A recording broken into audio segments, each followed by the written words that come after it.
Hi everyone, my name is Desiree, and my field placement is going to be actually like a workplace placement. So I work for Child Protective Services in Delaware, and that is where I'm going to do my general field hours.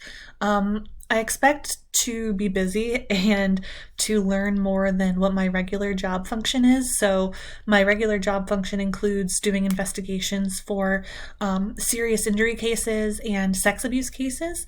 My plan is to try and learn other job functions. So whether it's like doing hotline reports or taking some of the substance exposed infant cases, that's kind of interesting to me because I don't know how to do that.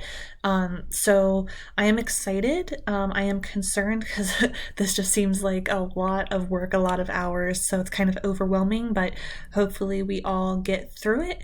And my plan for managing everything is just to have everything written down.